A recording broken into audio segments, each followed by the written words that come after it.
Donc je disais, il s'agit d'enraciner donc le noyau réductible de l'islam dans un terreau culturel homogène et fort, qui est donc la culture française, qui sera le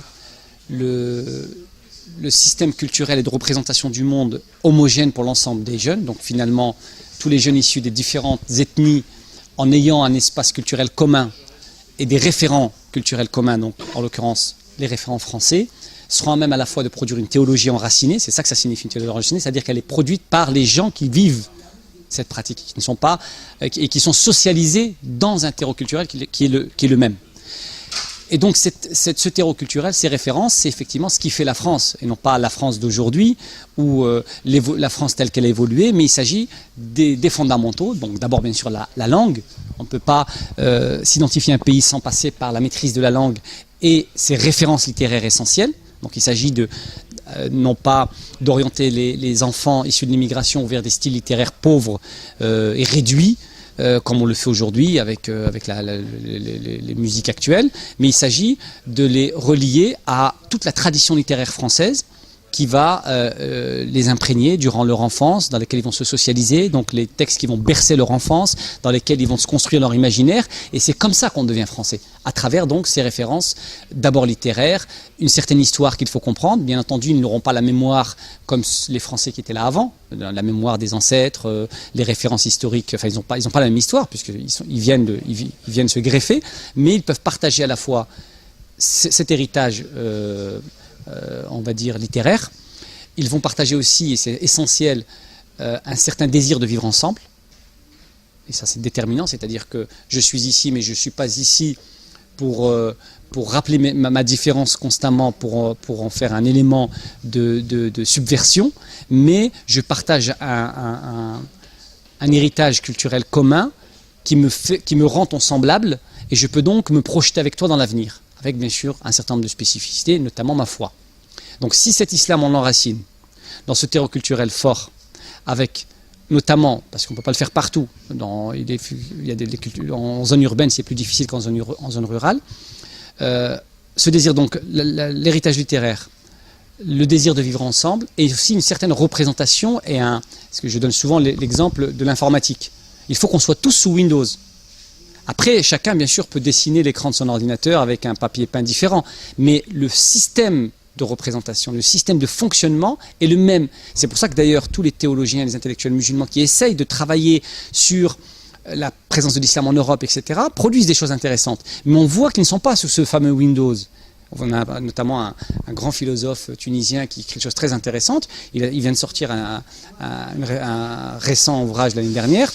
Et il parle justement de dialogue, il parle de capacité de coexistence, etc. Donc il s'intègre déjà dans un extérieur qui n'est pas encore abouti.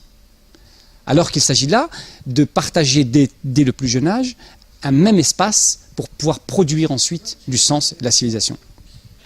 Donc je disais, partager une certaine idée de la France, une certaine histoire, une représentation du monde, des outils d'analyse sociologique, philosophique, etc. Donc ça veut dire apprendre, comprendre et maîtriser les grands auteurs, les intellectuels français, être baigné des références en sciences sociales, etc. Et c'est comme ça qu'on construit un Français, avec bien entendu l'ensemble des pratiques, on va dire gastronomiques, culturelles, folkloriques, etc., qui sont celles du lieu où on vit et qui nous identifient au lieu où on vit. Effectivement, pour quelqu'un qui est issu de l'immigration, par exemple comme moi, qui n'a pas vécu intégralement l'ensemble de ces éléments, on a naturellement, sentimentalement, envie de transmettre à nos enfants ce que nous avons été. Mais ça, ce n'est pas un choix pragmatique, c'est un choix affectif. Et en sachant pertinemment que ce qu'on va transmettre va s'appauvrir. Ça n'a donc, c'est voué à l'échec par définition.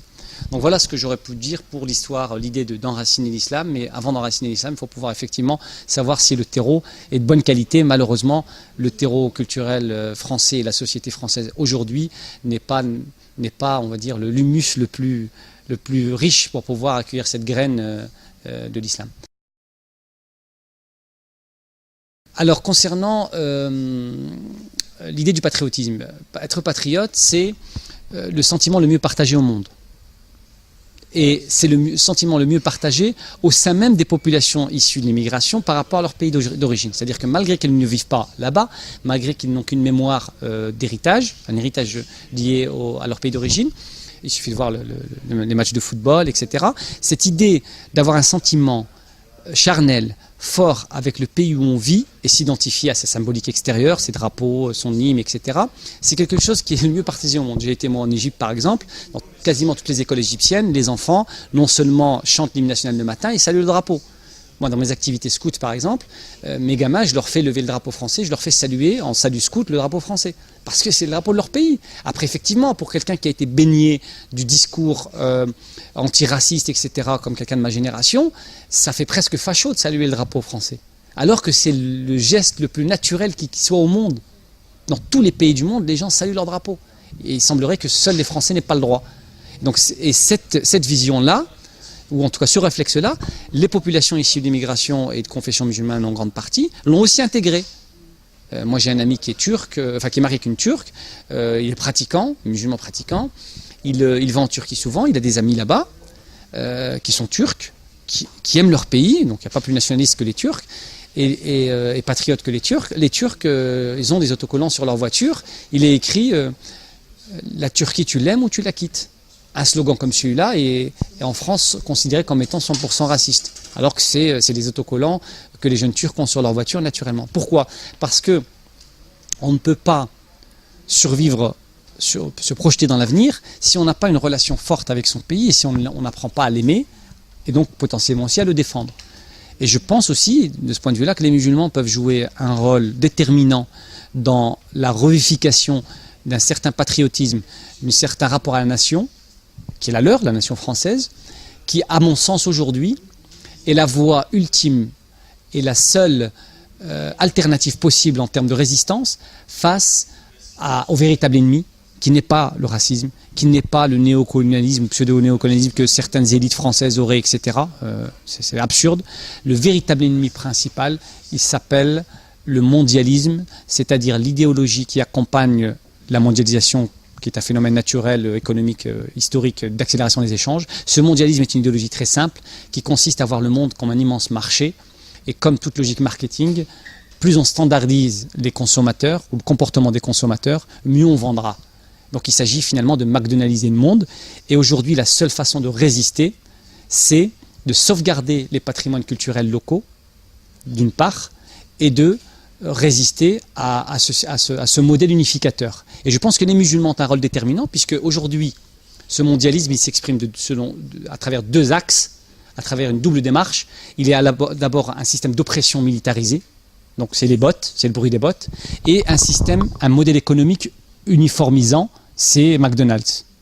Or aujourd'hui, qui résiste le mieux aux bots, aux chars d'assaut, envahissantes et destructrices que sont l'arme américaine, puisqu'aujourd'hui c'est l'Empire américain qui porte le mondialisme en tant que système idéologique. Ce qui résiste aujourd'hui le mieux à la fois à la dimension militaire de ce mondialisme et à sa dimension économique, eh bien c'est le paysan irakien ou afghan. Le paysan irakien ou afghan, il est habillé avec son camis traditionnel, il a sa vieille pétoire avec laquelle il résiste contre le M16 américain, donc il est au premier front de la résistance militaire à ce mondialisme armé, et il résiste à l'hamburger à travers sa galette irakienne et ses dattes de bédouins qu'il mange quand il est planqué derrière un rocher en attendant le prochain bombardement.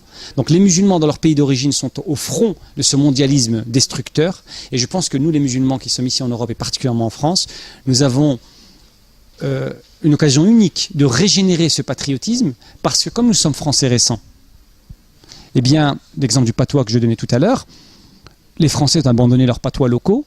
Moi, je sais que par exemple, chez moi dans le Nord, dans certaines mosquées, des jeunes de ma génération racontent des blagues en patois au sein de la mosquée.